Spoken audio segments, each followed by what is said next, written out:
Good morning to all of you.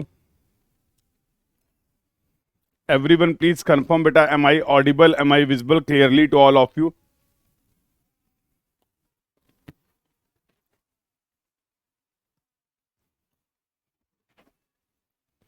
एक बार सभी लोग कंफर्म कर देंगे ऑडियो वीडियो क्लियर है. Good morning everyone. Good morning to all of you. Everyone, please confirm in the chat box, am I audible? Am I visible clearly to all of you?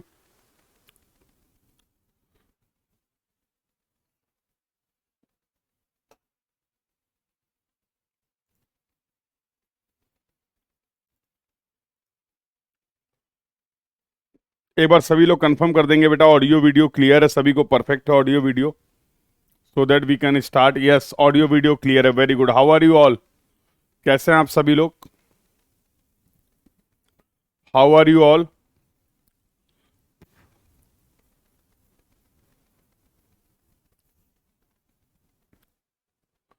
How are you all?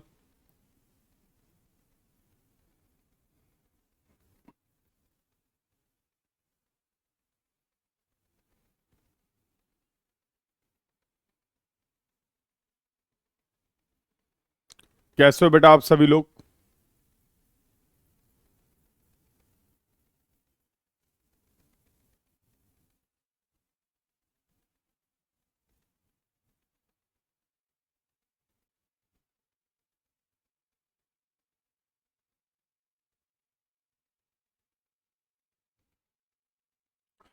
How are you all बेटा?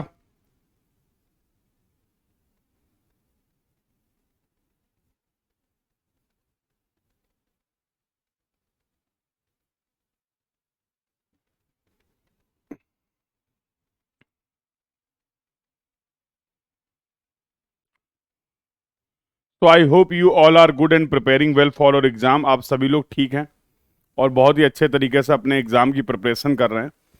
तो इस course surveying के course में बेटा हम लोगों ने 3 chapter complete कर लिए हैं. कल एक क्वेश्चन दिया था मैंने आपको. Yesterday I have provided a question related to the local attraction. Local attraction का एक प्रॉब्लम था. Have you solved that question? उस क्वेश्चन को सॉल्व कर लिया है. The problem was related to the local attraction.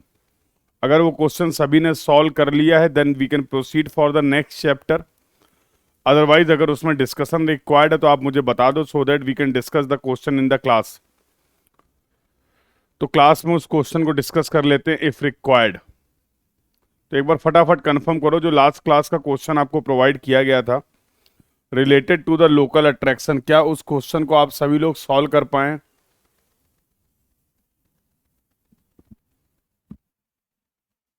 Have you solved that question?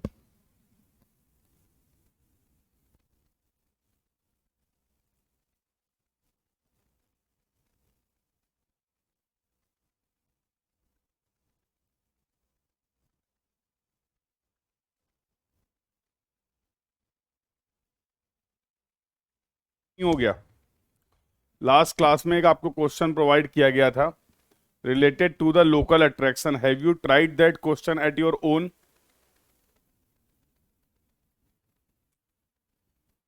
काफी delay है रिस्पांस में बेटा, मुझे समझ नहीं आ रहा है. नो सर, आपने किस रिगार्डिंग भेजा है? डिस्कशन रिक्वायर्ड है या क्वेश्चन अटेम्प्ट किया है या नहीं किया है? तो थोड़ा सा इसको क्लियरली मेंशन कर दो. क्या उस क्वेश्चन को क्लास में डिस्कस करना है?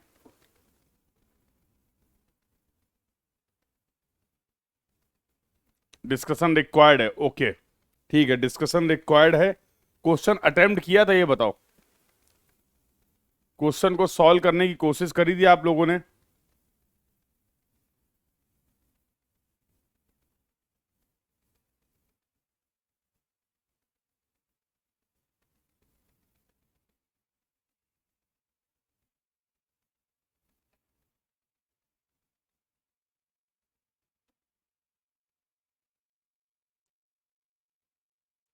डिस्कस कर लेंगे, बिल्कुल डिस्कस कर लेंगे. बट मुझे एक बार ये बता दो, खुद से आपने उस क्वेश्चन को सॉल्व करने की कोशिश की थी?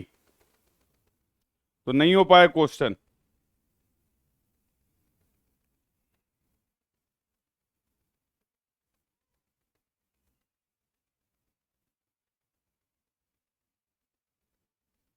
Good morning everyone.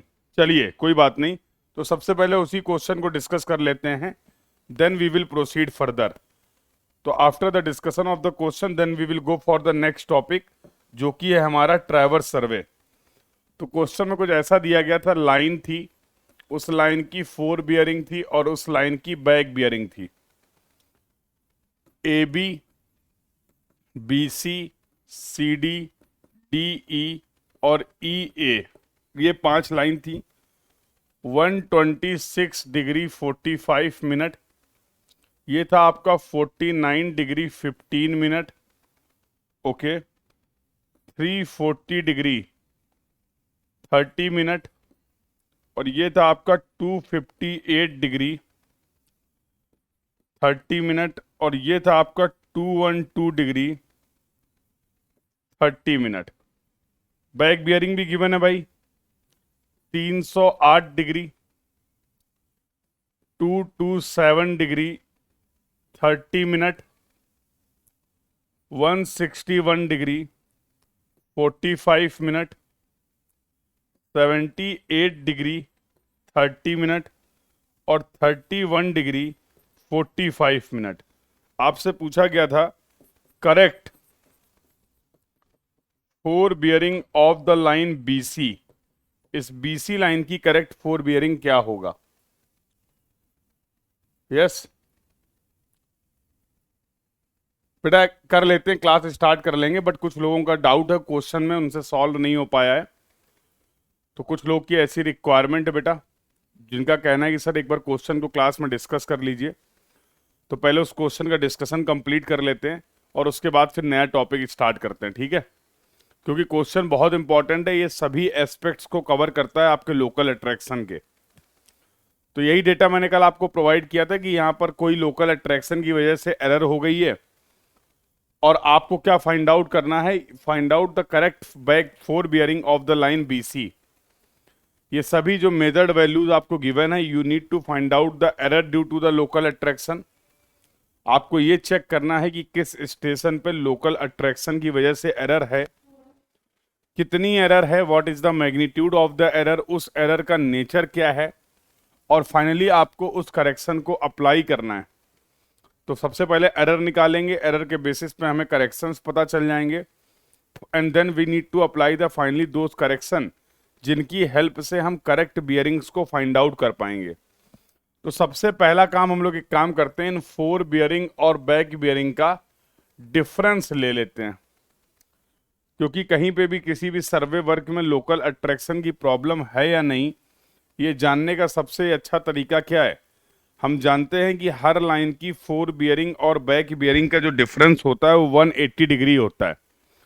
तो सबसे पहले हम जरा ये एक डिफरेंस निकाल के देखते हैं। तो 308 डिग्री माइनस 126 डिग्री 45 मिनट, यह आ रहा है बेटा 181 degree 15 minute, 227 degree 30 minute minus 49 degree 15 minute, यह आ रहा 178 डिग्री 15 मिनट।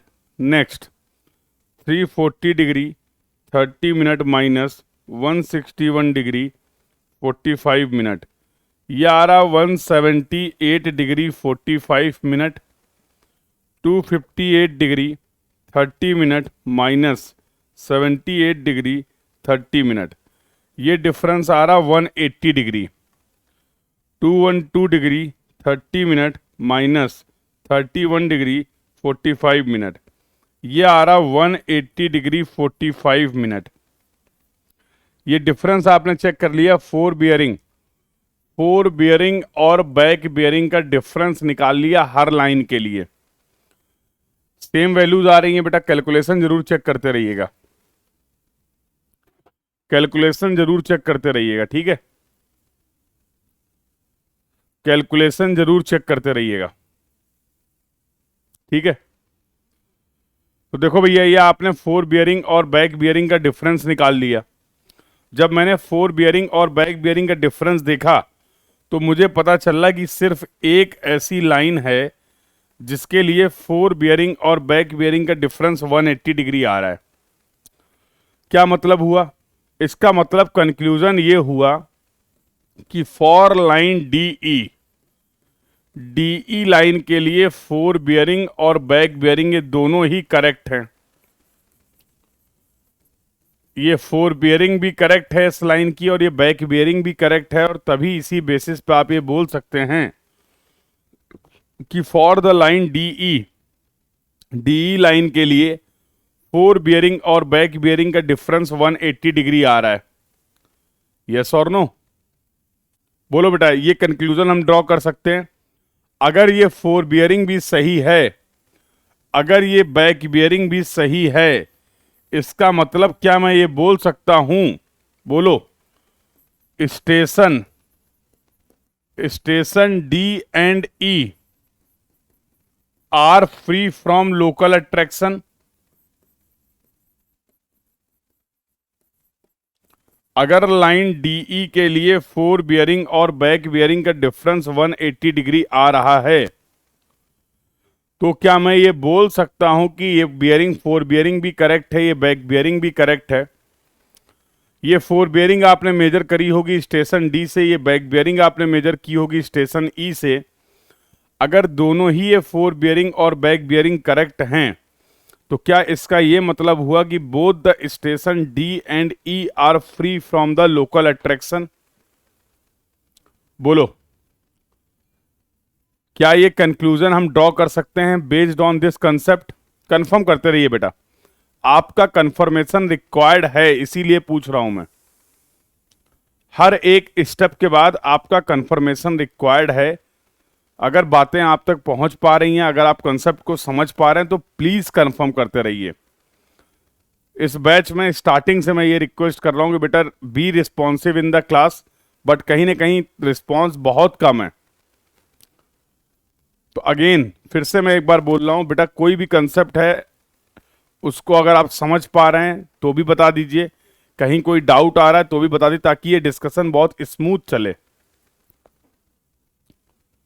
ये कंक्लूड कर सकते हैं, ठीक है? अगर ये कंक्लूड कर सकते हैं तो एक कंक्लूजन और मैं लिखना चाहूंगा यहां पर, देखना। That means all readings taken from station D and E will be correct reading.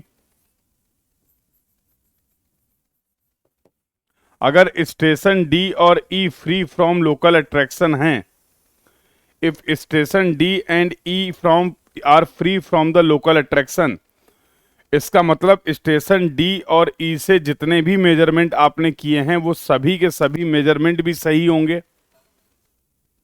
Yes और नो? वो सभी के सभी मेजरमेंट भी सही होंगे, करेक्ट होंगे। तो देखो, स्टेशन डी से आपने मेजर किया होगा ये back bearing. This reading you must have measured from the station D, and this reading you must have measured from the station E. E A line की फोर बियरिंग आपने station ई से major की होगी, और सी D line की back bearing आपने station D से major की होगी। अगर स्टेशन डी और ई में लोकल अट्रैक्शन नहीं है, इसका मतलब जितनी भी रीडिंग हम लोगों ने स्टेशन डी और ई से ली हैं वो सभी की सभी रीडिंग्स करेक्ट होने वाली हैं। तो ये जो चार रीडिंग्स आप देख पा रहे हैं इस सर्वे वर्क में, वो करेक्ट रीडिंग है। ठीक है बेटा, अब जरा बात करते हैं फॉर द लाइन ई ए। चलो, एक ई ए लाइन को आपने उठाया, एक एक लाइन की बात करते हैं। ई ए लाइन की फोर बियरिंग है 212-30। Fore bearing of E A line है 212 डिग्री 30 मिनट, जो कि करेक्ट वैल्यू है। यस और नो? यस और नो? इसी तरीके से मैं लिखता हूं यहां पर, measured back bearing of line E A. ये जो मेजर्ड वैल्यू है आपके पास वो है 31 डिग्री 45 मिनट। 31 degree 45 minute. हम जानते हैं कि for the line E A four bearing और बैक बियरिंग का डिफरेंस जो होगा वो 180 डिग्री होना चाहिए। तो अगर इस फोर बियरिंग में से मैं 180 डिग्री माइनस कर दूं तो क्या मुझे इस लाइन की बैक बियरिंग पता चल जाएगी? तो फोर बियरिंग करेक्ट हमें पता है 212 degree 30 minute minus 180 degree will be equal to the back bearing.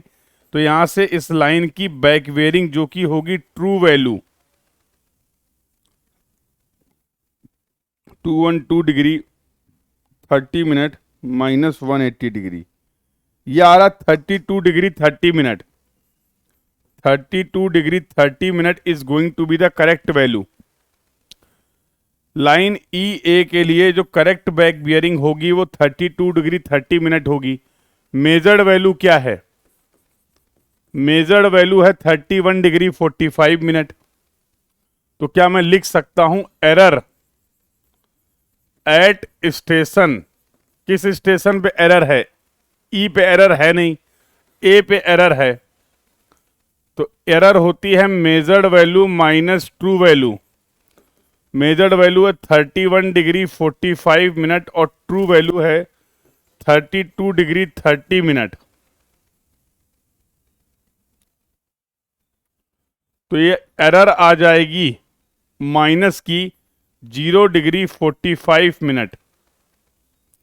Station ई पे लोकल, स्टेशन ए पे लोकल अट्रैक्शन की वजह से जो एरर है वो माइनस का 45 मिनट है। तो क्या आप मुझे बता सकते हैं कि करेक्शन एट स्टेशन ए कितना हो जाएगा? What will be the correction at station A? Station A पे लोकल अट्रैक्शन की वजह से एरर कितनी हो रही है ये तो हमने फाइंड आउट कर लिया। So now what will be the correction required at station A? Station A पे कितना करेक्शन रिक्वायर्ड होगा? What will be the required correction at station A? बोलो बेटा।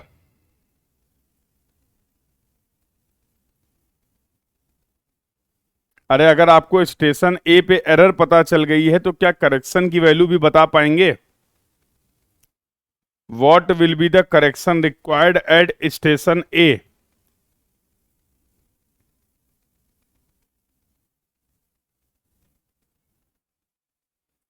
पॉजिटिव, बिल्कुल सही बात है, बिल्कुल सही बात है। प्लस 45 मिनट का करेक्शन लगेगा। मतलब जितनी भी रीडिंग आपने स्टेशन ए से मेजर की हैं उन सभी में अगर हम ये करेक्शन अप्लाई कर दें तो करेक्ट वैल्यू पता चल जाएंगी। तो आइए लाइन ए बी की बात कर लेते हैं अब। Now let's talk about the line A B.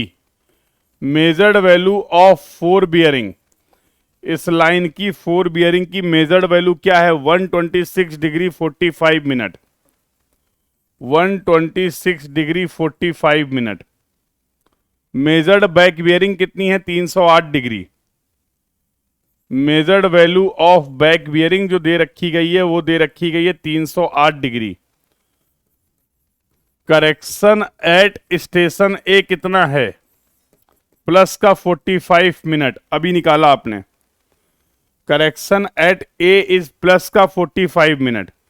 तो क्या मैं करेक्ट या फिर true value of fore bearing निकाल सकता हूं?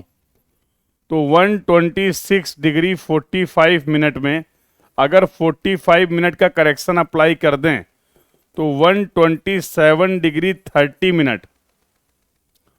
This is going to be the true value of the fore bearing. Fore bearing और बैक बियरिंग का जो डिफरेंस होगा वो होगा 180 डिग्री। मानते हो कि नहीं? फोर बियरिंग और बैक बियरिंग का डिफरेंस होगा 180 डिग्री। तो अगर मैं बैक बियरिंग निकालूं तो क्या मैं बोल सकता हूं fore bearing 127 degree 30 minute plus 180 degree it should be the back bearing.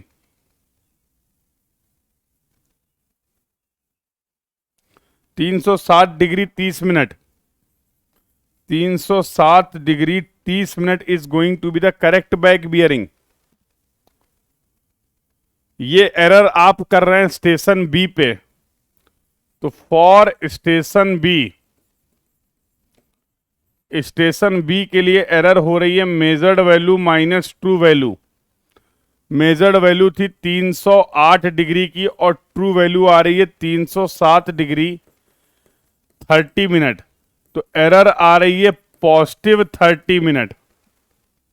Error we are getting as positive 30 minute. तो क्या मेरा कोई लाल मुझे ये बताएगा कि what will be the correction required at station B? Correction for station B कितना हो जाएगा? करेक्शन फॉर स्टेशन बी कितना हो जाएगा? बोलिए। What will be the correction required for station B? Tell me in the chat box बेटा। अरे बिना किसी दिक्कत के हम बोल सकते हैं correction at B will be equal to minus का 30 मिनट। माइनस का 30 मिनट मतलब अब बी स्टेशन से जितने भी मेजरमेंट किए गए हैं उसमें माइनस का 30 मिनट का करेक्शन अप्लाई करना है। उठा लो लाइन बीसी। तो बीसी लाइन की measured value of fore bearing सवाल में दे रखी गई है 49 degree 15 minute. 49 degree 15 minute. Measured value of back bearing भी गिवन है, वो दे रखी गई 227 degree 30 minute. 227 degree 30 minute. Correction at B आपको पता है माइनस का 30 मिनट। तो true value of fore bearing कितनी हो जाएगी? 49 डिग्री 15 मिनट माइनस का 30 मिनट 48 डिग्री 45 मिनट। तो true value value of back bearing कितना हो जाएगा? तो 48 degree 45 minute plus 180 degree that will be equal to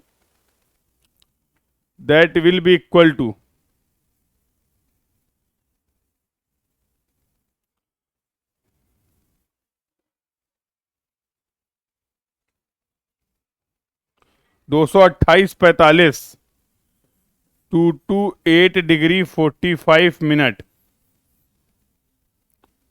तो भैया बीसी लाइन की भी जो बियरिंग थी उनको आपने सही कर दिया। क्या अब इसी तरीके से स्टेशन सी पे भी हम एरर निकाल सकते हैं?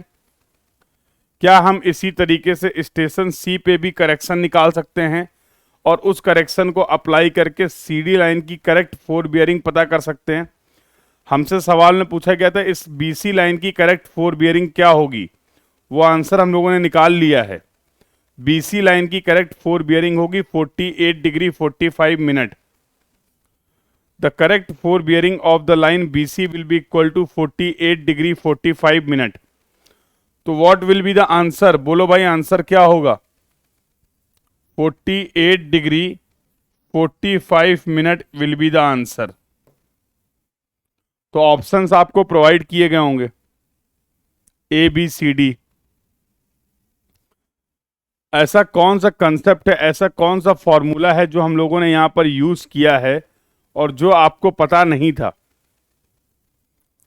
तो जिसको भी नोट करना है इस क्वेश्चन को नोट कर लीजिए। किस तरीके से हर स्टेशन के लिए आप एरर की वैल्यू को फाइंड आउट कर सकते हैं और किस तरीके से हर स्टेशन के लिए करेक्शन को फाइंड आउट करके we can apply the correction to get the correct bearing.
बेटा किसी को कहीं पे कोई डाउट हो, कोई क्वेरी हो, अभी तो आप पूछ सकते हैं। If there is any doubt, any query at any point.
तो ये सॉल्यूशन था आपके लास्ट क्वेश्चन का, ये नोट कर लिया फॉर द लाइन ई ए।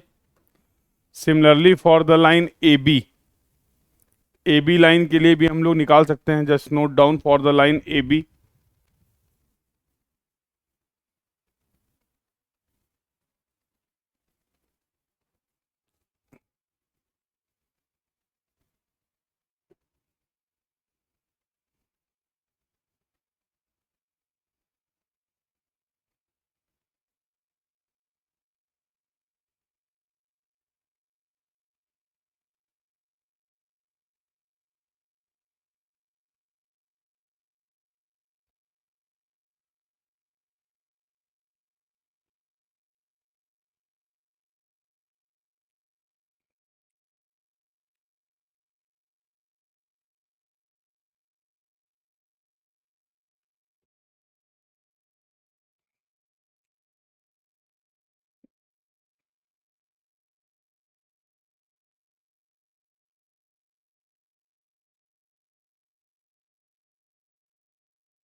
बेटा नोट हो जाए तो एक बार जरूर बता दीजिए। Have you noted?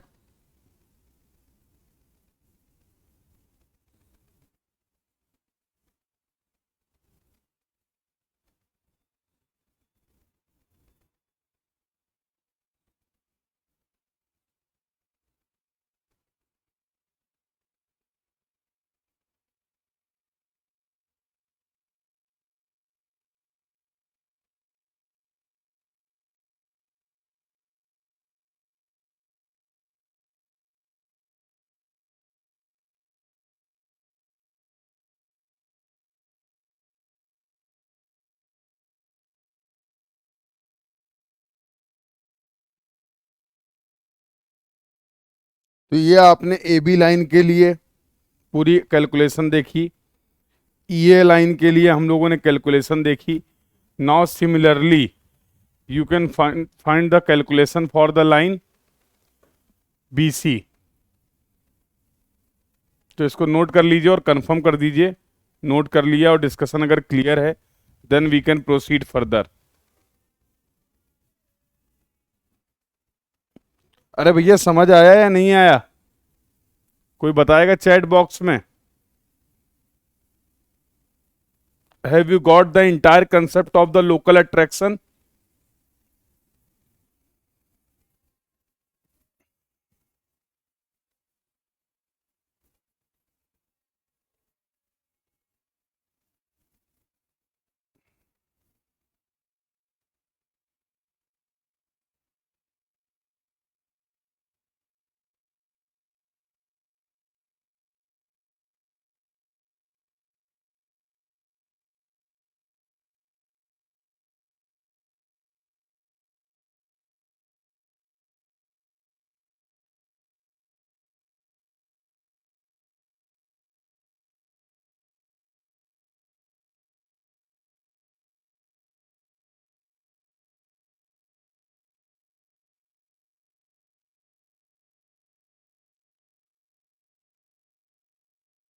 तो आई थिंक सारा डिस्कशन सभी को क्लियर है, नोट कर लिया सभी ने।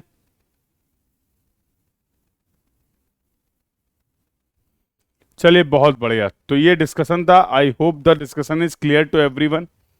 और अगर किसी को कहीं कोई डाउट है, कहीं कोई क्वेरी है, तो बेटा अभी भी आप पूछ सकते हैं, कोई दिक्कत नहीं है।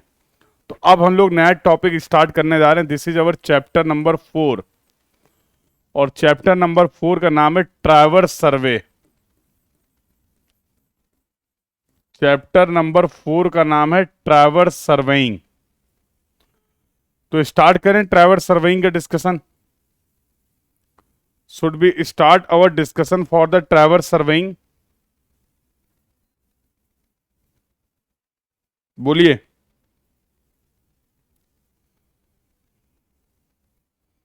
ट्रैवर्स सर्वेइंग का डिस्कशन स्टार्ट किया जाए।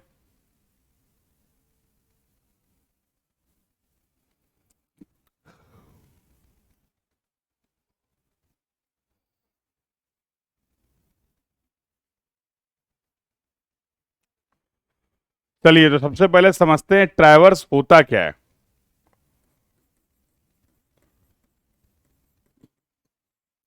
तो traverse is a series of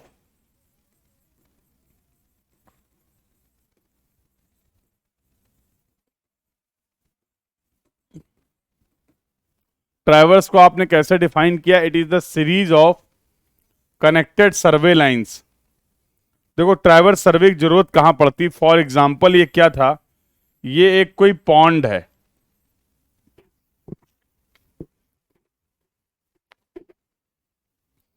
for example अपने पास ये एक कोई पॉन्ड है, वाटर बॉडी है।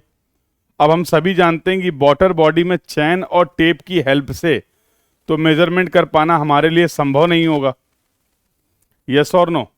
अब अगर मुझे इस जगह का सर्वे करना है, इस डिटेल को कवर करना है, तो मैंने क्या अप्रोच फॉलो की? मैंने इस पूरे एरिया को कुछ इस तरीके से सर्वे लाइंस की हेल्प से क्या कर लिया? कवर कर लिया। तो ये स्टेशन ए हो गया, बी हो गया, सी हो गया, डी हो गया, ई हो गया, एफ हो गया, जी हो गया।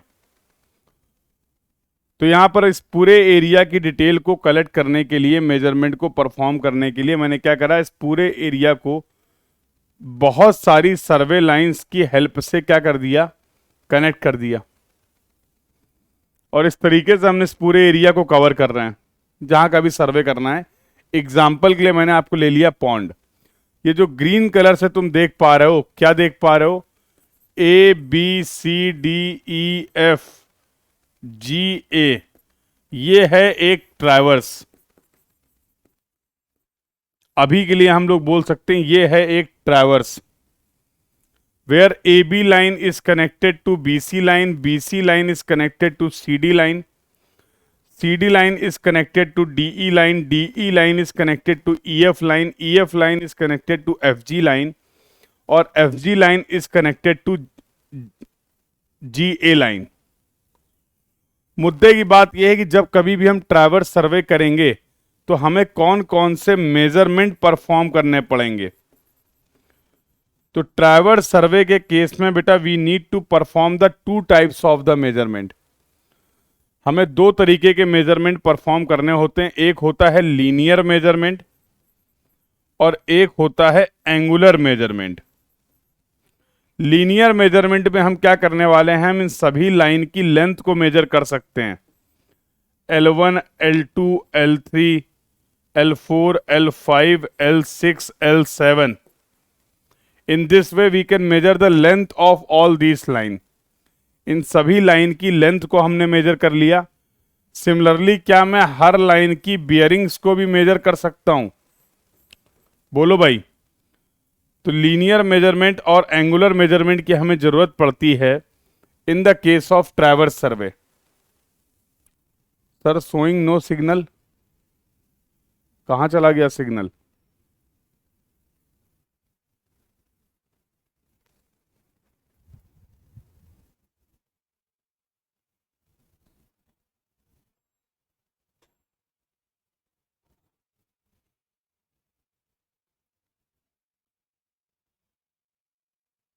ऑडियो वीडियो क्लियर है?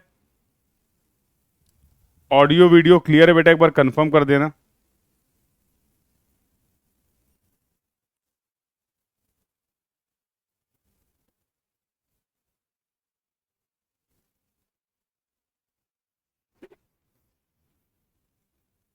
क्या हुआ?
बेटा एक बार कंफर्म करना वीडियो आ रहा है नहीं आ रहा है, एक बार कंफर्म करिएगा वीडियो आ रहा है कि नहीं आ रहा है। ऑडियो और वीडियो सभी को क्लियर है, एक बार कंफर्म करना बेटा। Everyone please confirm audio and video is clear to everyone.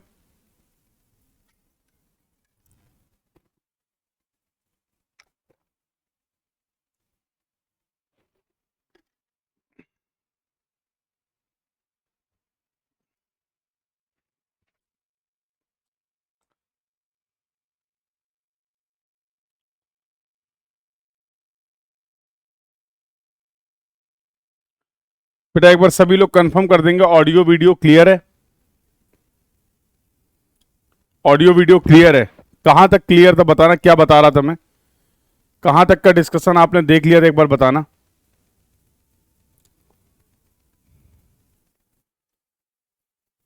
तो ट्रैवर्स की डेफिनेशन अभी मैंने आपको बताई है। ट्रैवर्स की डेफिनेशन क्या होती है ये डिस्कस किया है, एक एग्जांपल लिया कि कहां पर आप ट्रैवर्स सर्वे करते हैं, ये एग्जांपल क्लियर है। यहां तक की बात हो गई थी। एक बार मुझे लास्ट टॉपिक जो आपने सुना था सही से, जो लास्ट इंफॉर्मेशन आप तक पहुंची वो बता दीजिए, उसके बाद से मैं दोबारा से कंटिन्यू कर देता हूं। What was the last concept that you have got?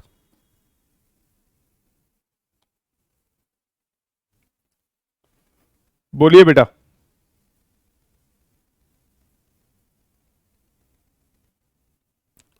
हाँ बिल्कुल, देखिए ट्रैव फिर से, चलो मैं फिर से पूरी बातें बता देता हूं, ध्यान से सुनो।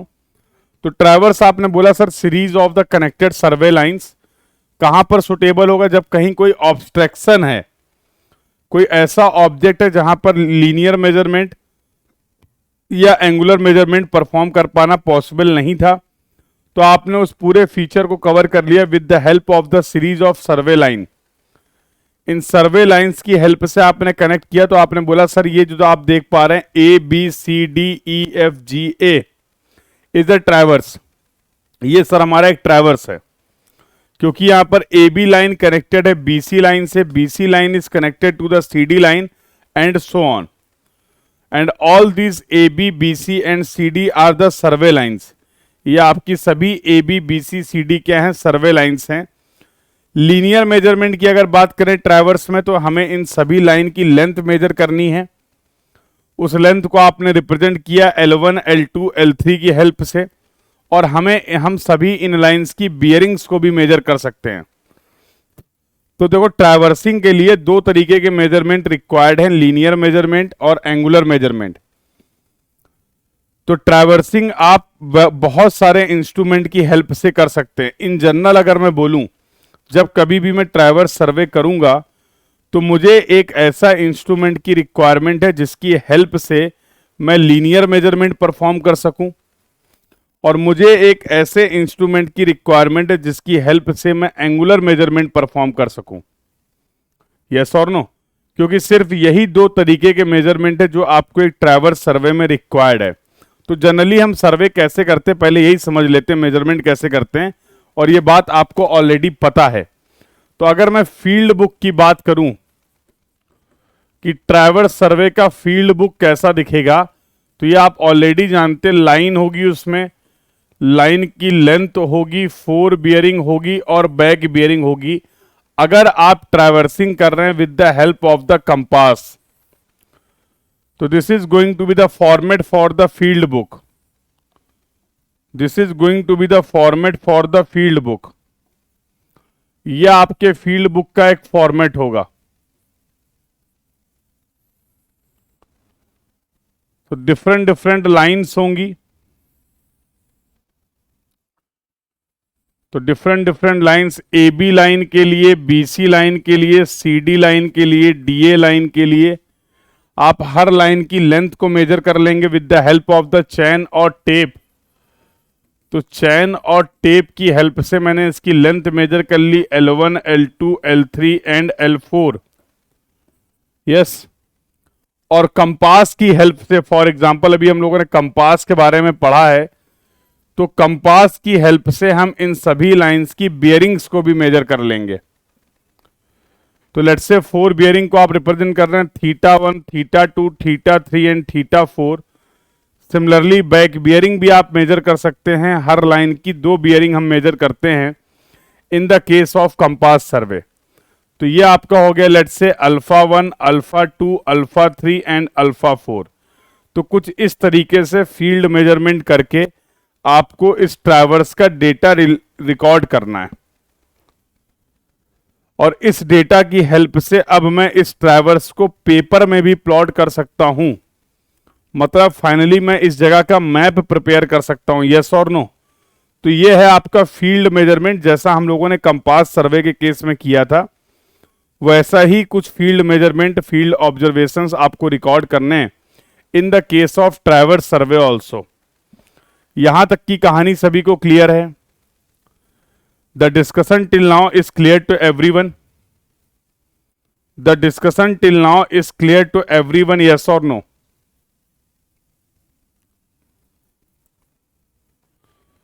तो ट्रैवर्स क्या होता है, कैसे फील्ड में मेजरमेंट्स करते हैं, कौन कौन से मेजरमेंट्स रिक्वायर्ड हैं, और फील्ड के डेटा को किस तरीके से हम रिकॉर्ड करते हैं, यहां तक की सभी बातें सभी को क्लियर हैं? बोलिए बेटा। The discussion till now is clear to everyone? चलें फिर आगे बातचीत कर लें। तो अगला जो डिस्कशन है that is related to the types of traverse. ये ट्रैवर्स के टाइप क्या क्या होते हैं जरा ये भी समझ लीजिए। तो पहला होता है ओपन ट्रैवर्स। पहला हमारा होता है एक ओपन ट्रैवर्स। अब ओपन ट्रैवर्स का गेम क्या है समझना। ट्रैवर्स का मतलब हम जान चुके हैं, series of connected survey lines. Series of connected survey lines. तो फॉर एग्जांपल ये एक कोई ट्रैवर्स है, तो let's say this is the A station, B C D and E. तो क्या मैं बोल सकता हूं A B C D and E is a open traverse? Sir ये ट्रैवर्स क्यों है ये तो समझ में आ गया, क्योंकि ए बी लाइन कनेक्टेड है बीसी लाइन से, बीसी लाइन कनेक्टेड है सीडी लाइन से, और सीडी लाइन कनेक्टेड है डीई लाइन से। तो यहां पर कनेक्टेड सर्वे लाइंस है, इसके लिए आपने इसको ट्रैवर्स बोला। ये बात तो सर हम समझ गए, बट इसको आप ओपन ट्रैवर्स क्यों बोल रहे हैं? क्योंकि बेटा अगर आप इस ट्रैवर्स को ऑब्जर्व करोगे तो आप क्या पाओगे कि स्टेशन ए जो है वो इस ट्रैवर्स का स्टार्ट पॉइंट है। Station A is the start point for this traverse and station E is the end point of this traverse. Station जो ई है वो एंड पॉइंट है। इस ट्रैवर्स के लिए स्टार्ट पॉइंट और एंड पॉइंट सेम पॉइंट नहीं है। जिस भी ट्रैवर्स के लिए स्टार्ट पॉइंट और एंड पॉइंट दो डिफरेंट पॉइंट होंगे, ऐसे ट्रैवर्स को आज के बाद हम लोग बोलेंगे ओपन ट्रैवर्स। क्लियर है बेटा? तो फॉर एग्जांपल ये एक ट्रैवर्स है, ये बताओ, ये एक ट्रैवर्स है A B C D and E. This is the open traverse और क्लोज ट्रैवर्स। ये जो आप A B C D and E traverse देख पा रहे हैं, ये एक ओपन ट्रैवर्स है या फिर क्लोज ट्रैवर्स है? Is this the open traverse और क्लोज ट्रैवर्स? बताओ भाई। ये ओपन ट्रैवर्स है या क्लोज ट्रैवर्स है?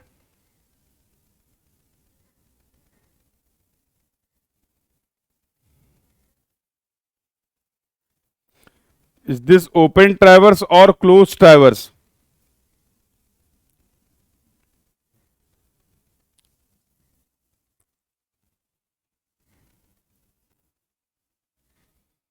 अरे बताओ भाई, बस आपको ये चेक करना है कि क्या इस ट्रैवर्स का स्टार्ट पॉइंट और एंड पॉइंट सेम पॉइंट है। तो आपने देखा सर ये ट्रैवर्स जो है इसका स्टार्ट पॉइंट जो है वो ए पॉइंट है और एंड पॉइंट जो है वो ई पॉइंट है। इसका मतलब ये भी एक ओपन ट्रैवर्स है। ये भी आपका कैसा ट्रैवर्स है? This is also a open traverse. बिल्कुल सही बात है। अगला जो ट्रैवर्स होता है बेटा वो आपका होता है क्लोज्ड ट्रैवर्स। अगला जो होता है वो होता है क्लोज्ड ट्रैवर्स, जहां पर एक फॉर्मेशन ऑफ लूप दिखेगा आपको। तो फॉर एग्जांपल ये एक ट्रैवर्स है, station A B C and D. एक ट्रैवर्स और लेता हूं मैं, ये भी एक ट्रैवर्स मैंने लिया, station A B C and D. क्या इन दोनों ट्रैवर्स में कोई डिफरेंस है? ये दो ट्रैवर्स मैंने आपके साथ सामने बनाए हुए, traverse A and traverse B. दोनों में 4 सर्वे लाइन है जो कि कनेक्टेड टू ईच अदर हैं। तो is there any difference in these two diagram? कोई डिफरेंस आप देख पा रहे हैं क्या? इन दोनों ट्रैवर्स में क्या कोई डिफरेंस है बेटा? Tell me. हाँ बिल्कुल डिफरेंस है। इसमें डिफरेंस है इन दोनों ट्रैवर्स में डायरेक्शन की। अगर पहले ट्रैवर्स की हम बात करते हैं और ये दूसरा ट्रैवर्स है लेट्स से, तो यहां पर जो डायरेक्शन है वो A to B, B to C, C to D and D to A. पहले में मुझे दिख रहा है ये ट्रैवर्स जो है आपका वो क्लॉकवाइज डायरेक्शन में मूव हो रहा है। दूसरे ट्रैवर्स में मैंने देखा कि ये कैसा ट्रैवर्स है, this is the anti clockwise traverse. This is the anti clockwise traverse, yes और नो? तो अगर इस ट्रैवर्स का नामकरण आपको करना है तो क्या मैं बोल सकता हूं this is clockwise closed traverse? ये आपका एक क्लॉकवाइज क्लोज ट्रैवर्स हो गया। And this is your anti clockwise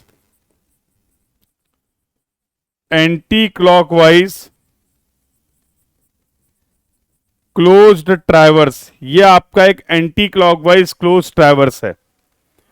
close traverse क्यों बोल रहे हैं? क्योंकि देखिए ये सर्वे जहां से स्टार्ट हो रहा है, तो for this example A is the start point of this traverse as well as the end point. Similarly अगर यहां पर बात करें तो यस नो डाउट डायरेक्शन जो है वो एंटी क्लॉकवाइज है, बट जो स्टेशन ए है वही इस ट्रैवर्स का स्टार्ट पॉइंट है और वही इस ट्रैवर्स का एंड पॉइंट भी है। यस और नो? तो ट्रैवर्स क्या होता है और टाइप्स ऑफ ट्रैवर्स, इसको नोट कर लेंगे, नोट करके कंफर्म कर देंगे चैट बॉक्स में। We have discussed about the traverse and their types.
Yes बेटा क्लियर सभी को? कहीं कोई डाउट हो अगर आपको ट्रैवर्स के बारे में, जो जो बातें अभी हम लोगों ने डिस्कस की है, तो you can ask your doubt, you can ask your query.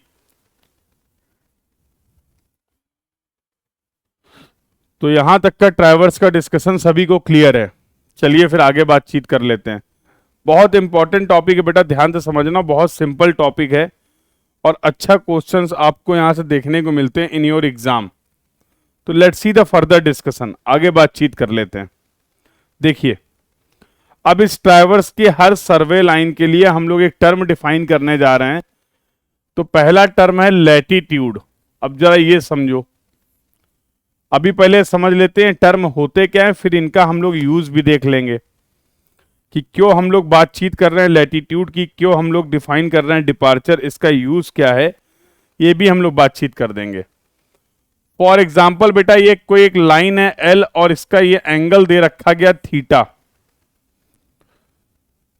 For example, ये कोई लाइन है ए बी जिसकी लेंथ है एल और ये एंगल दे रखा गया theta. This angle they have given as theta. क्या इसके कंपोनेंट ले सकते हो?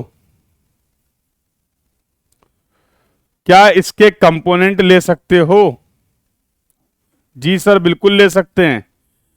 ये वाला कंपोनेंट होगा एल कॉस थीटा और ये वाला कंपोनेंट हो जाएगा एल साइन थीटा। ये तो हम सभी जानते हैं, यस और no. This component will be equal to L cos theta, this component will be equal to L sine theta. ये कंपोनेंट तो ले सकते हो ना। अगर हमारे पास कोई एक ओरिजिनल लाइन थी जिसकी लेंथ एल थी, एंगल थीटा दे रखा गया था, तो this horizontal component you can say this component is going to be L cos theta and the another component will be equal to L sine theta. इसमें तो कोई दिक्कत नहीं है। तो बेटा अभी आप काम कर रहे हो बियरिंग्स की, अभी आप बात कर रहे हो एंगुलर मेजरमेंट की। ये तुम्हारी ईस्ट हो गया, ये वेस्ट हो गया, ये नॉर्थ हो गया, ये साउथ हो गया। यही तो एक्सिस थी, east west north and south. अगर मैं आपसे बोलूं यहां पर कोई एक लाइन है जिसकी लेंथ दे रखी गई है एल और ये एंगल आपको पता है जो कि है थीटा, ये एंगल आपको पता है और थीटा कुछ नहीं है, ये इस ए बी लाइन की फोर बियरिंग भी आप बोल सकते हैं, because you have measured this four bearing from the north in the clockwise direction. तुम्हें अगर कोई दिक्कत ना हो, तो तुम्हें अगर कोई परेशानी ना हो, तो क्या मैं इसका एक एक कंपोनेंट ले सकता हूं? ये जो डिस्टेंस होगी वो एल कॉस थीटा के बराबर होगी। सिमिलरली अगर दूसरे कंपोनेंट की बात करें तो ये जो डिस्टेंस होगी वो एल साइन थीटा के बराबर होगी। Can I take these two component of the same line for the same line? बोलो, क्या इस तरीके से हम ये दो कंपोनेंट ले सकते हैं? अगर मुझे इस लाइन की बियरिंग और लेंथ पता है तो एक कंपोनेंट हो गया एल कॉस थीटा और एक कंपोनेंट हो गया एल साइन थीटा। देखिए, ये सेम कंसेप्ट वहां पर यूज किया है। ले सकते हैं कि नहीं? बेटा क्या होता है किसी भी लाइन का लैटिट्यूड? आइए अब इस बात को डिफाइन करते हैं। तो आपने बोला latitude is the projection of any line, projection of any line on north south axis. North south axis में अगर आप किसी लाइन का प्रोजेक्शन लेते हैं तो उसको हम लोग बोलते हैं उस लाइन का लैटिट्यूड। तो उसको हम लोग बोलते हैं उस लाइन का लैटिट्यूड और latitude will be equal to L cos theta. ये जो आपने एल कॉस थीटा लिया, ये इस लाइन का प्रोजेक्शन लिया है। किस एक्सिस में लिया आपने? नॉर्थ साउथ एक्सिस में लिया है। You have taken this projection of this line A be on the north south axis with the help of this bearing theta. ये बोल सकते हो ये फोर बियरिंग है और ये लेंथ है। तो with the help of this four bearing and the length theta and L, तो we have taken this projection of L cos theta on the north south axis. तो इसको आज के बाद हम लोग बोलने वाले हैं latitude of the line A B. Clear है? इसको अब हम लोग बोलेंगे किसी भी लाइन का अगर हम प्रोजेक्शन ले रहे हैं नॉर्थ साउथ एक्सिस में, तो वो होगा प्रोजेक्शन, उसको हम लोग बोलेंगे उस लाइन का latitude. For that we will use the term latitude. Similarly sir हम क्या डिपार्चर भी डिफाइन कर सकते हैं? तो क्या किसी भी लाइन के डिपार्चर को भी हम डिफाइन कर सकते हैं? हाँ बिल्कुल डिफाइन कर सकते हो। डिपार्चर क्या हो जाएगा? Projection, projection of any line on east west axis. किसी भी लाइन का प्रोजेक्शन अगर आप ईस्ट वेस्ट एक्सिस में लेते हैं तो उसको बोलेंगे डिपार्चर। तो departure of the line will be equal to L sine theta. सभी लोग पहले कंफर्म करेंगे, लैटिट्यूड और डिपार्चर की डेफिनेशन क्लियर है सभी को? The definition of the latitude and departure is clear to everyone? The definition of the latitude and departure is clear to everyone?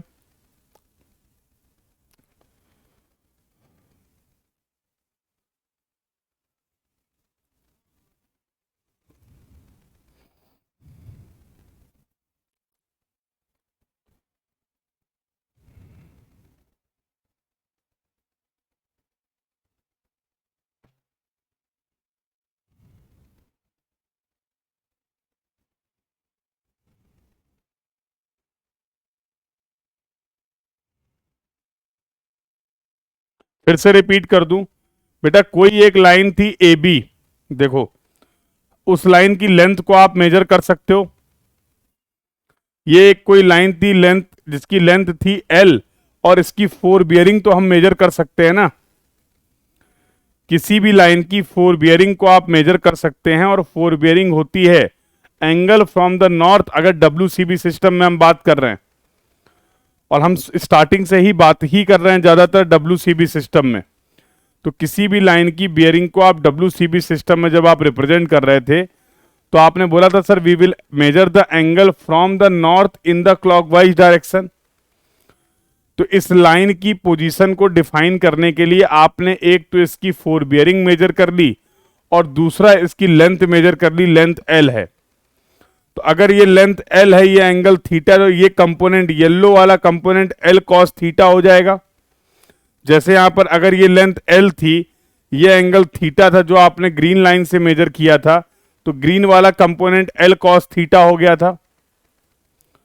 तो सिमिलरली अब हम थीटा नॉर्थ से अगर ले रहे हैं, तो this component yellow component is going to be the L cos theta, and similarly here the green component will be equal to L sine theta. क्या एक लाइन की लेंथ और बियरिंग के बेसिस पे हम इसी लाइन का प्रोजेक्शन, इसी लाइन को रिप्रेजेंट कर सकते हैं नॉर्थ साउथ एक्सिस में और ईस्ट वेस्ट एक्सिस में? Can we represent the same line with the help of the latitude and departure? तो किसी भी लाइन का प्रोजेक्शन अगर आप नॉर्थ साउथ एक्सिस में ले रहे हैं, या तो नॉर्थ में ले लो या साउथ में ले लो, देखेंगे अभी साउथ में कब आएगा, डिपेंड करेगा लाइन की पोजीशन क्या है। तो अभी इन जनरल मैंने डिफाइन किया, it is the projection of any line on the north south axis, इसको आपने बोला लैटिट्यूड।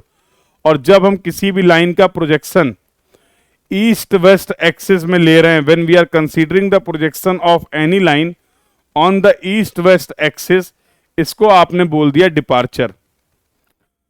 अभी क्लियर है? अभी बेसिक डेफिनेशन मैंने आपको बताई है लैटिट्यूड एंड डिपार्चर की, वो क्लियर है?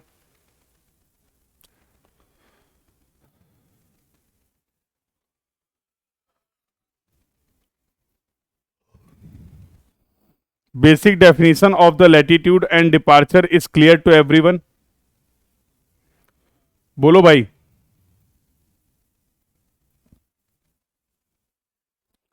लैटिट्यूड और डिपार्चर की बेसिक डेफिनेशन क्लियर है?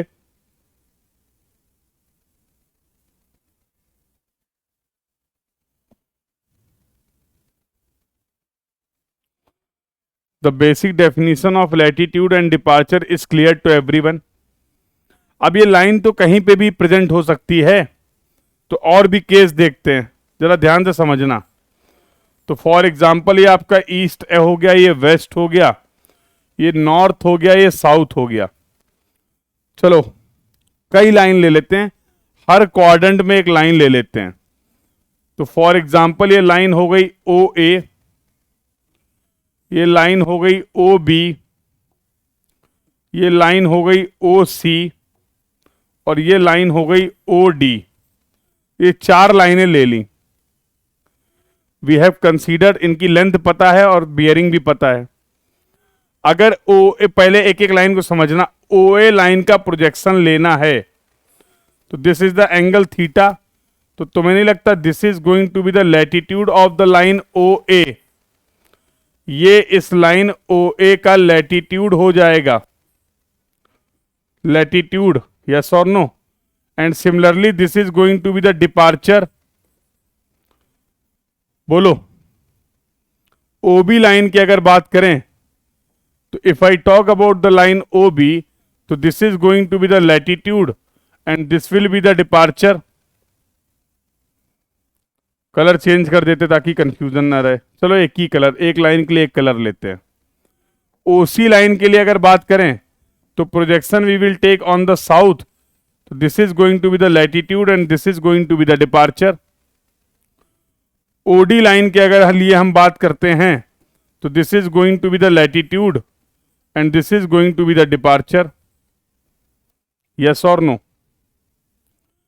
अब प्रॉब्लम हमें एक आ रही है, प्रॉब्लम ये आ रही है कि सर लाइन का प्रोजेक्शन हम नॉर्थ में भी ले सकते हैं और लाइन का प्रोजेक्शन हम साउथ में भी ले सकते हैं।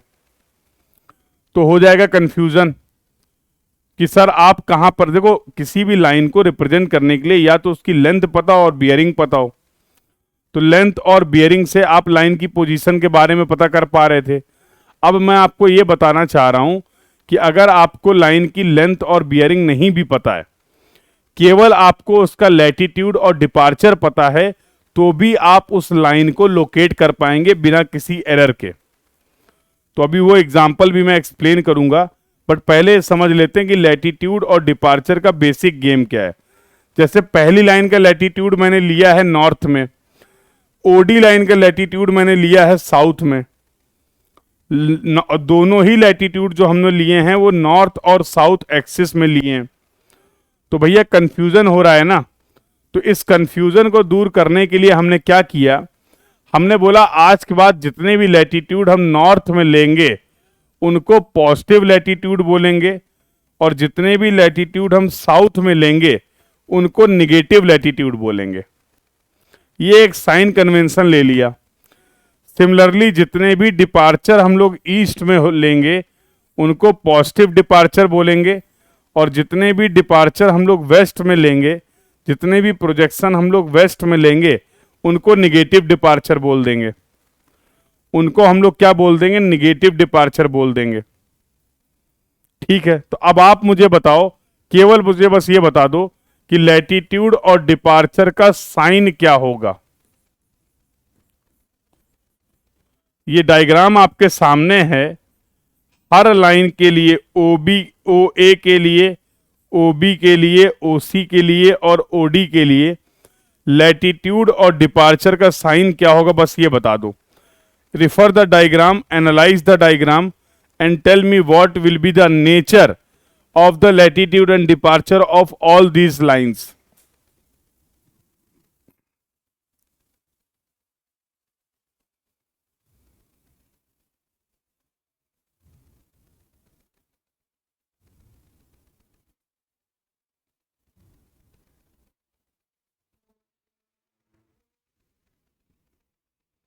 बेटा देखो जरा ओए लाइन को ऑब्जर्व करो। ओए लाइन का लैटिट्यूड आपने लिया है नॉर्थ साउथ एक्सिस में, नॉर्थ में। नॉर्थ के जो लैटिट्यूड होते हैं वो होते हैं पॉजिटिव। ओए लाइन का जो डिपार्चर आपने लिया है ईस्ट वेस्ट एक्सिस में वो लिया है ईस्ट में। तो ईस्ट के जो डिपार्चर होते हैं वो भी होते हैं पॉजिटिव। तो क्या मैं ये बोल सकता हूं, डायग्राम देखिए बेटा, तो क्या मैं ये बोल सकता हूं कि ओए लाइन के लिए लैटिट्यूड हमने लिया है नॉर्थ में, डिपार्चर हमने लिया है ईस्ट में।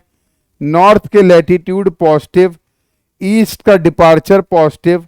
तो ओए लाइन के लिए लैटिट्यूड और डिपार्चर दोनों ही पॉजिटिव होंगे। क्या ऐसा बोला जा सकता है, यस और नो?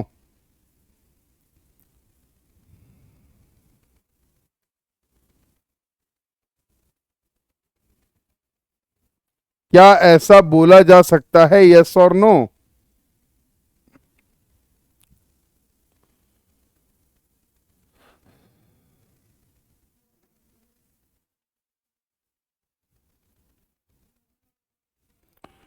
तो for the line O A we have considered the latitude on the north. Departure के लिए हम लोगों ने कंसीडर किया projection on the east. O B line के लिए अगर बात करें तो लैटिट्यूड आपने लिया है नॉर्थ में और डिपार्चर आपने लिया है वेस्ट में। ओसी लाइन की अगर हम बात करें तो लैटिट्यूड है साउथ में और डिपार्चर है वेस्ट में। ओडी लाइन के लिए अगर बात करें तो लैटिट्यूड है साउथ में और डिपार्चर है ईस्ट में। डिपार्चर है ईस्ट में। अब इसके अकॉर्डिंग आप साइन कन्वेंशन अप्लाई कर दीजिए, क्या प्रॉब्लम है? तो नॉर्थ के लैटिट्यूड मतलब पॉजिटिव, ईस्ट का डिपार्चर मतलब पॉजिटिव, नॉर्थ का लैटिट्यूड मतलब पॉजिटिव, वेस्ट का डिपार्चर मतलब निगेटिव, साउथ का लैटिट्यूड निगेटिव, वेस्ट का डिपार्चर निगेटिव, साउथ का लैटिट्यूड निगेटिव, ईस्ट का डिपार्चर पॉजिटिव। तो ओए लाइन के लिए लैटिट्यूड और डिपार्चर दोनों ही पॉजिटिव हो जाएंगे। ओबी लाइन के लिए लैटिट्यूड पॉजिटिव है, डिपार्चर निगेटिव है। ओसी लाइन के लिए लैटिट्यूड और डिपार्चर दोनों ही निगेटिव हो गए। ओडी लाइन के लिए लैटिट्यूड निगेटिव है और डिपार्चर पॉजिटिव है। ये कहानी है, ये कहानी है। चलो मैं आपसे बोलता हूं, किसी एक लाइन का जो लैटिट्यूड है वो +70 मीटर है और डिपार्चर जो है उस लाइन का वो -45 मीटर है। Locate this line, locate this line. इस लाइन को जरा लोकेट करके बताओ कहां पर होगी। क्या इस इंफॉर्मेशन की हेल्प से, एक लाइन का अगर आपको लैटिट्यूड पता है, एक लाइन का अगर आपको डिपार्चर पता है, तो क्या आप इस लाइन को लोकेट कर पाएंगे? बिल्कुल कर पाएंगे। देखो कोई दिक्कत ही की बात नहीं भाई। ये हो गया ईस्ट, ये हो गया वेस्ट, ये हो गया नॉर्थ, ये हो गया साउथ। लैटिट्यूड पॉजिटिव है मतलब नॉर्थ में है और ये कितना दे रखा गया, 70। डिपार्चर निगेटिव है मतलब वेस्ट में है और ये वैल्यू दे रखी गई है 45। अगर ये लैटिट्यूड और डिपार्चर को कंसीडर कर लें तो तुम्हें नहीं लगता मेरे लाल, आपसे बात करी जा रही है इस लाइन की। This is the line. देखो ये व्हाइट वाली लाइन है जिसके लैटिट्यूड एंड डिपार्चर आपको दिए गए थे। लैटिट्यूड 70 है पॉजिटिव का तो नॉर्थ में, डिपार्चर माइनस का 45 है तो वेस्ट में। तो ये लाइन हो गई latitude positive, departure negative. Second quadrant में, इस क्वाड्रेंट में लाइन आ रही है आपकी। क्लियर है बेटा? तो अब आप किसी भी लाइन को रिप्रेजेंट कर सकते हैं, लोकेट कर सकते हैं, अगर आपको उसका लैटिट्यूड और डिपार्चर पता है। अगर आपको उस लाइन का लैटिट्यूड और डिपार्चर पता है तो भी आप उस लाइन को अब लोकेट कर पाएंगे। क्लियर हो गया सभी को? This point is clear to everyone till now, yes और नो? तो भैया ये गेम है लैटिट्यूड एंड डिपार्चर का। अभी मैंने केवल ये एक्सप्लेन किया है कि लैटिट्यूड एंड डिपार्चर होता क्या है। अभी आगे के डिस्कशन में हम ये भी समझेंगे कि हम क्यों डिफाइन कर रहे हैं लैटिट्यूड एंड डिपार्चर को, इस कंसेप्ट की एप्लीकेबिलिटी क्या है, इस कंसेप्ट की एप्लीकेबिलिटी क्या है, ये भी हम लोग समझेंगे।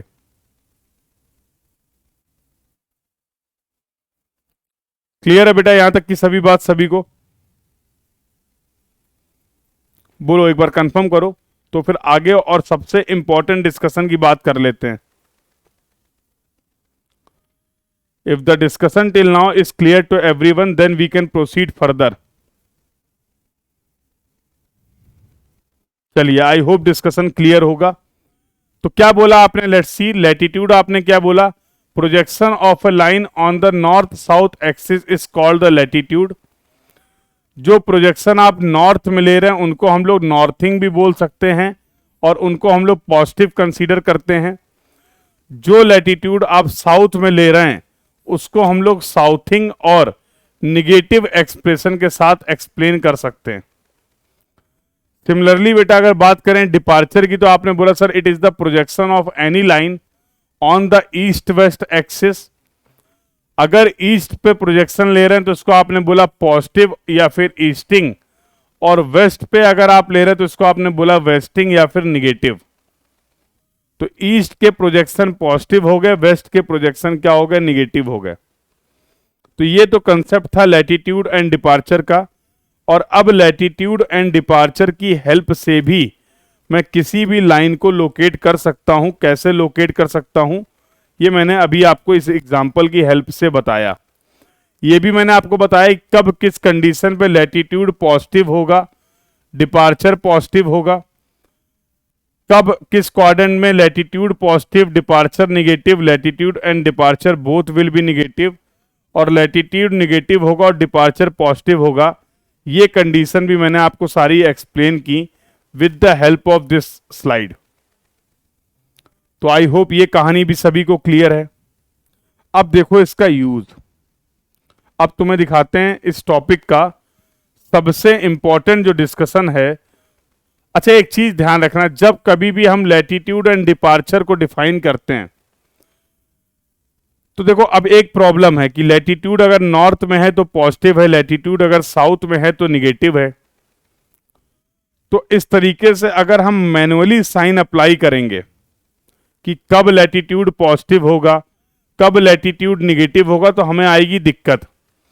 लेकिन हम एक चीज जानते हैं और आई होप आप भी जानते हैं कि जैसे जैसे इस थीटा की वैल्यू चेंज होगी, जैसे जैसे इस थीटा की वैल्यू चेंज होगी 0 से लेके 360 डिग्री तक,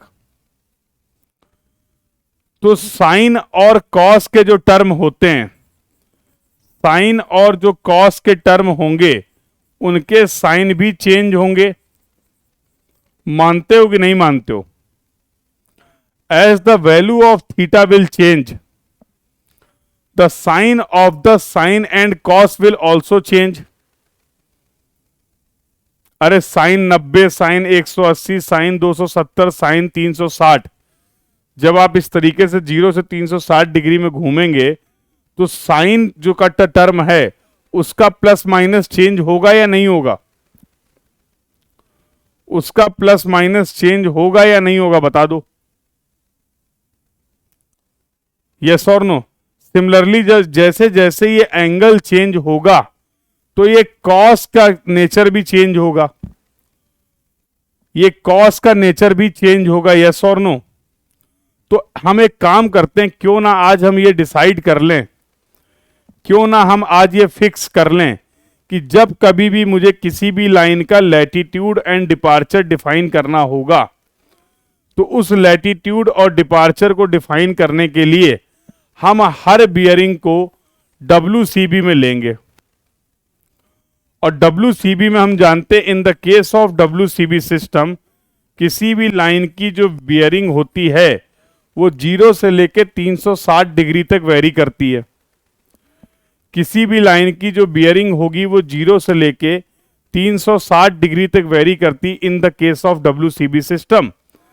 तो जैसे जैसे इस थीटा की वैल्यू चेंज होगी साइन और कॉस का नेचर भी चेंज होगा।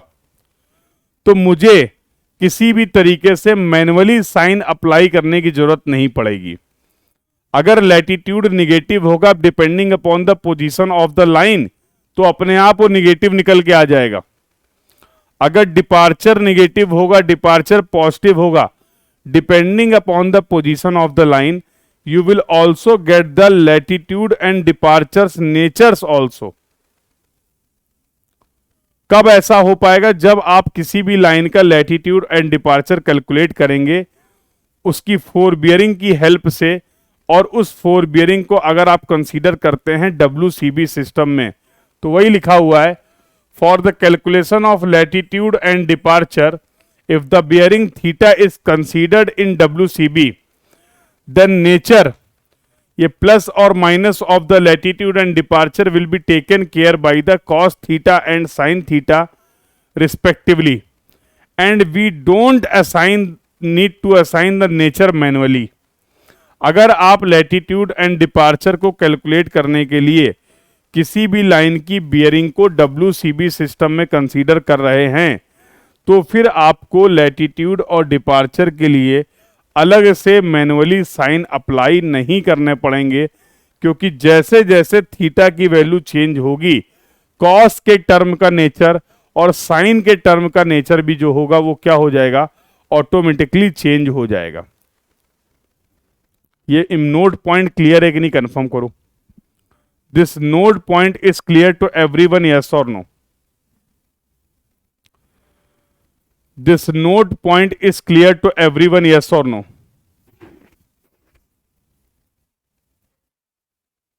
This node point is clear to everyone, yes or no?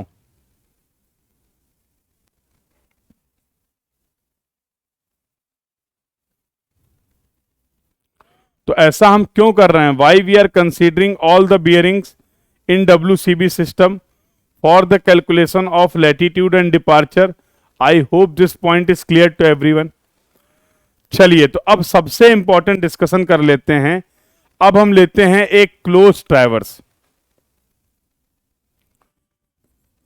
मान लीजिए हम लोगों ने लिया एक क्लोज ट्रैवर्स, कोई भी एक रैंडम क्लोज ट्रैवर्स ले लिया मैंने।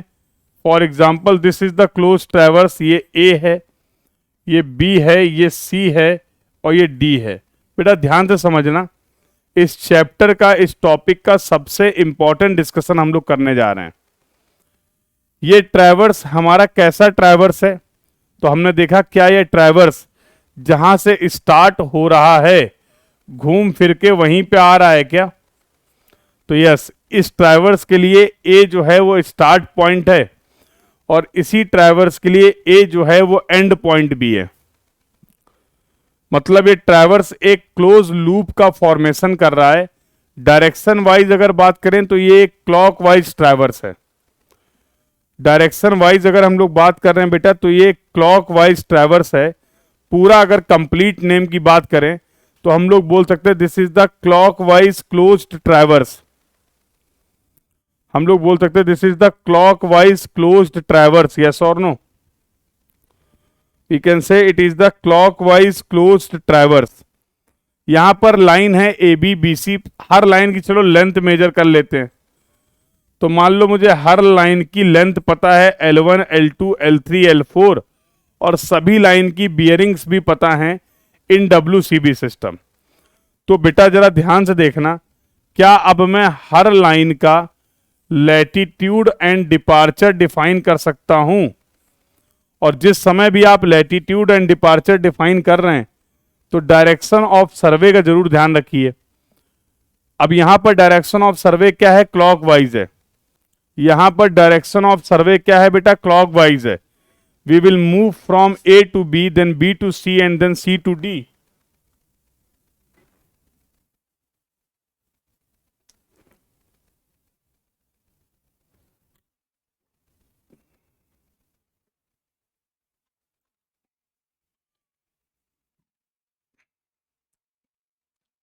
तो यहां पर हमारी जो डायरेक्शन ऑफ सर्वे है वो क्या है? क्लॉकवाइज है। मान लो ये तुम्हारा दिस इज योर ईस्ट, ये हो गया वेस्ट, ये हो गया नॉर्थ और ये हो गया साउथ। सिमिलरली यहां इस लाइन के लिए east, west, north and south. This is your east, west, north and south. Similarly this is your east, west, north and south.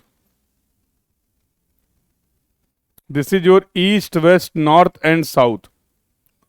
बेटा जरा ध्यान से देखो और मुझे बताओ, ध्यान से ऑब्जर्व करो और मुझे बताओ, ये ए बी लाइन का प्रोजेक्शन, एक लाइन की मैं बात कर रहा हूं। अगर आपको इस ए बी लाइन का लैटिट्यूड और डिपार्चर डिफाइन करना है, बस आप मुझे ये बता दो ए बी लाइन का लैटिट्यूड कहां पर लें, नॉर्थ में या साउथ में? और डिपार्चर कहां पर लेंगे? ए बी लाइन का प्रोजेक्शन कहां पर लेंगे, ईस्ट पे या वेस्ट पे? एक लाइन बता दो तो उसी तरीके के कंसेप्ट को हम लोग बाकी लाइंस में भी अप्लाई कर देंगे। तो for the line A B if I want to take the latitude and departure of the line A B, तो for latitude I should take the projection on the north और on the south A B line के लिए। बोलो बेटा, ए B line के लिए latitude और departure किस एक्सिस पे लिए जाएं?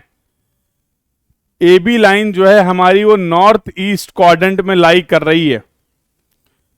ए बी लाइन जो है वो नॉर्थ ईस्ट क्वाड्रेंट में लाई कर रही है, और नॉर्थ ईस्ट क्वाड्रेंट में जो लाइन लाई करती है उसका लैटिट्यूड होता है नॉर्थ में और डिपार्चर होता है ईस्ट में, और दोनों ही होते हैं positive.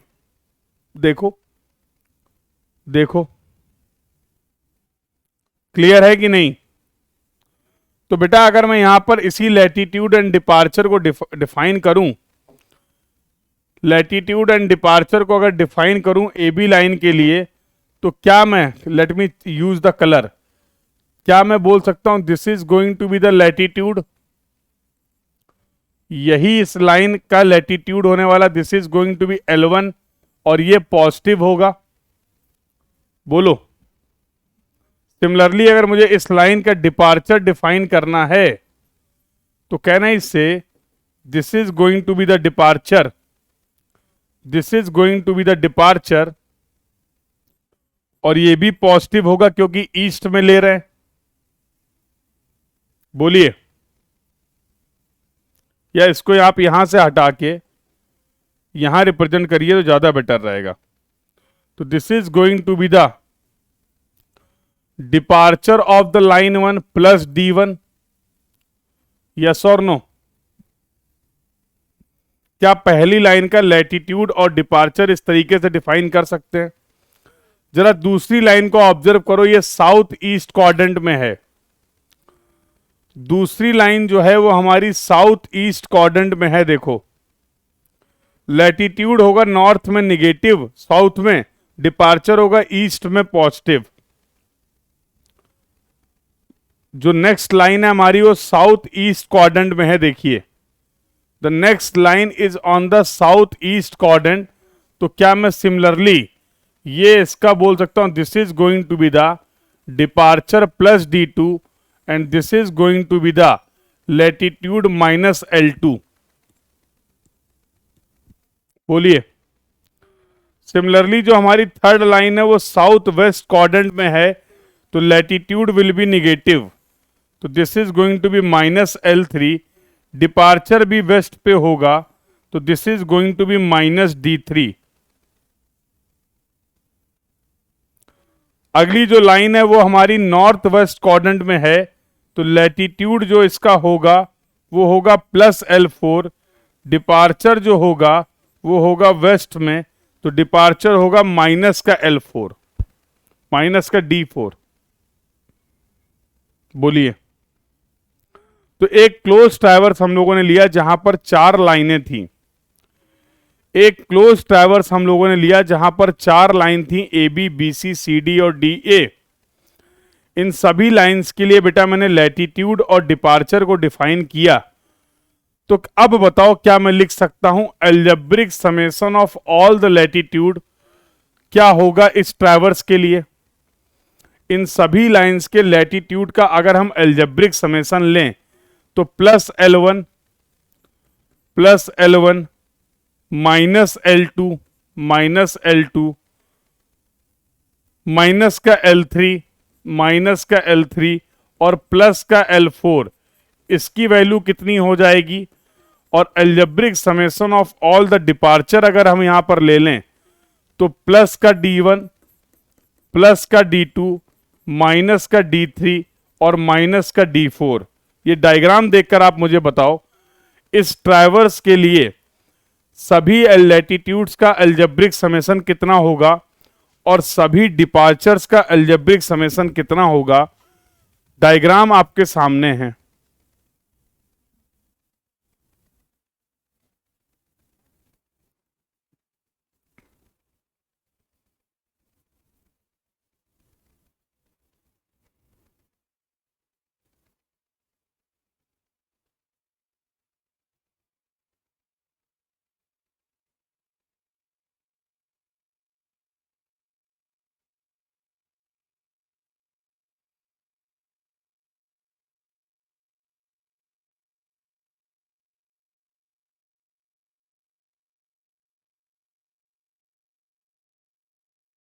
what will be the algebraic summation of all the latitude and what will be the algebraic summation of all the departure in this traverse?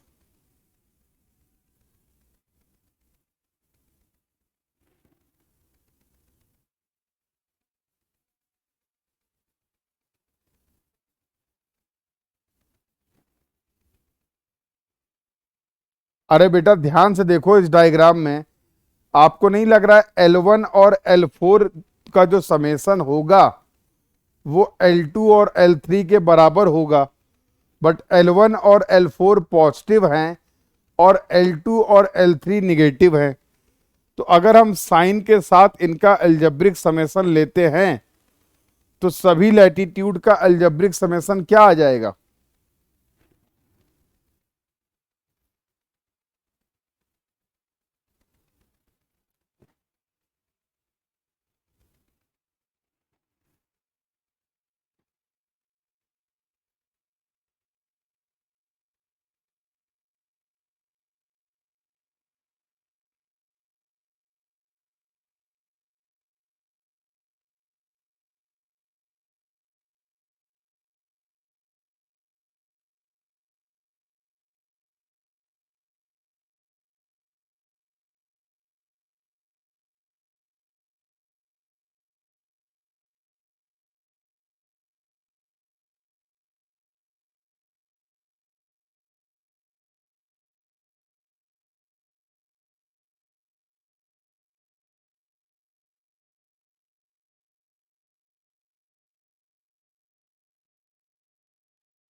Very good.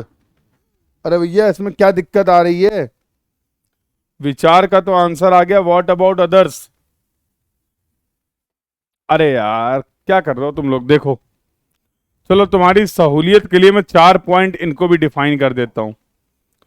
तो मान लो ये वाला पॉइंट हो गया P, ये वाला पॉइंट हो गया Q, ये वाला पॉइंट हो गया R और ये पॉइंट हो गया S। डायग्राम से देखो, क्या आपको नहीं लगता है ये PQ जो है वो RS के बराबर है? बताओ, ये जो PQ डिस्टेंस है वो RS के बराबर है। PQ डिस्टेंस है +L1 +L4 और RS है -L2 और -L3। भैया इनका एल्जेब्रिक समेशन तो 0 ही आएगा ना। Similarly for the departure, departure के लिए आप बोलोगे सर PR जो है वो बराबर है PS के, ये दोनों पॉजिटिव हैं ये दोनों निगेटिव हैं, एल्जेब्रिक समेशन 0 आ जाएगा। इसमें क्या प्रॉब्लम है? यस और no? Algebraic summation you will get 0। Sir ये तो आपको ट्रैवर्स आपने 4 साइड का लिया है। सर अगर ट्रैवर्स में 5 साइड होती, अगर ट्रैवर्स में 6 साइड होती, अगर ट्रैवर्स में 7 साइड होती, मेरे लाल कितने भी साइड का ट्रैवर्स हो, कितने भी साइड का ट्रैवर्स हो, बट इंपॉर्टेंट बात क्या है, वो ट्रैवर्स कैसा होना चाहिए? वो ट्रैवर्स क्लोज ट्रैवर्स होना चाहिए। किसी भी ट्रैवर्स के लिए, किसी भी क्लोज्ड ट्रैवर्स के लिए हमेशा उसके सभी लैटिट्यूड का अलजेब्रिक समेशन और सभी डिपार्चर का जो अलजेब्रिक समेशन आएगा ना, that will be 0। For any close traverse the algebraic summation of all the latitude will be equal to 0 and the algebraic summation of all the departure will be equal to 0। अगर वो एक close traverse है। If अगर किसी के लिए algebraic summation of all the latitude is not equal to 0 and algebraic summation of all the departure is not equal to 0, इसका मतलब क्या है? वहां पर एरर इन लैटिट्यूड है और एरर इन डिपार्चर है। ये जो ट्रैवर्स होगा ये ओपन ट्रैवर्स होगा। किसी भी क्लोज ट्रैवर्स के लिए हमें एक कंसेप्ट पता चल गया है कि algebraic summation of all the latitude must be equal to 0, algebraic summation of all the departure must be equal to 0। अगर ऐसा नहीं हो रहा है तो हम बोलेंगे वहां पर क्या है? EL is the error in the latitude, EL is the error in the latitude and ED is the error in the departure, तो फिर वहां पर हमारी कोई ना कोई एरर हुई है। तो दिस कंसेप्ट इज वैलिड। और बेटा पूरे ट्रैवर्स सर्वेइंग का अच्छे से अच्छा सवाल आप केवल इस कंसेप्ट से सॉल्व कर सकते हैं। तो आज के बाद जब कभी भी आप कोई भी प्रॉब्लम डील करें, बहुत सारे क्वेश्चंस आपके पीवाईक्यूज में आए हुए हैं, जब आप प्रैक्टिस करेंगे then you will get to know कि for any problem related to the close traverse केवल यही कंसेप्ट सफिशिएंट है कि algebraic summation of all the latitude should be equal to 0 and algebraic summation of all the departures should be equal to 0, and this concept is valid for all the closed traverse। ये जो concept है वो सभी close traverse के लिए क्या है, valid है।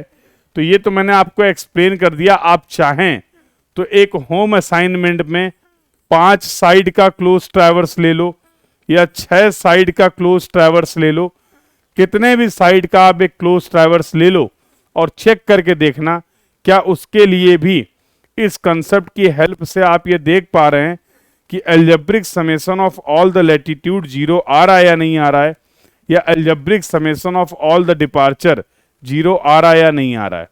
डेफिनेटली यू विल गेट 0 अगर वो ट्रैवर्स क्लोज ट्रैवर्स है।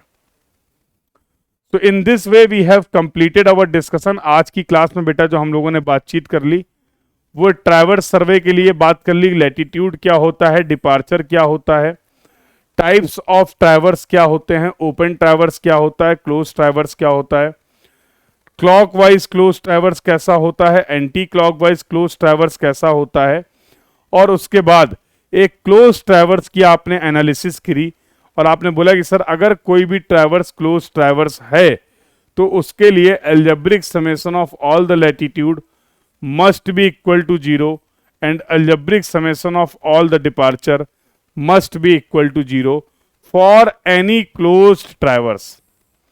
for any closed traverse ये कंसेप्ट आपका क्या है, वैलिड है। तो इस तरीके से ट्रैवर्स सर्वेइंग का कुछ हम लोगों ने बेसिक डिस्कशन स्टार्ट किया है। अब अगला जो डिस्कशन होगा बेटा वो होगा related to the closing error. Traverse survey में अगर ये एरर आती है, क्या होती है क्लोजिंग एरर, क्लोजिंग एरर का मैग्नीट्यूड कैसे फाइंड आउट कर सकते हैं, क्लोजिंग एरर का नेचर कैसे फाइंड आउट कर सकते हैं, और उस क्लोजिंग एरर को एलिमिनेट कैसे करें। तो ये सारा डिस्कशन होने वाला आपका नेक्स्ट क्लास में related to the traverse surveying. तो I hope the entire discussion, आज की क्लास का पूरा डिस्कशन सभी को क्लियर है, और ये जो भी बेसिक कंसेप्ट हम लोगों ने पढ़े हैं इन कंसेप्ट्स को हम लोग अप्लाई करने वाले हैं अपने नेक्स्ट क्लास के डिस्कशन में। तो we will apply all these concepts related to the latitude and departure for the close traverse, for the open traverse, error in the latitude, error in the departure, to understand the concept of the closing error और error of closure. ठीक है भाई। So this was all about for this class. तो सभी लोग इन concepts को एक बार अच्छे से रिवाइज कर लेंगे, कहीं कोई डाउट होगा, कहीं कोई क्वेरी होगा तो जरूर पूछ लेंगे। मिलते हैं नेक्स्ट क्लास में for the further discussion of the next topic of this chapter, that is the closing error और error of closure. So this was all about for this class. Thank you everyone, keep learning बेटा, thank you.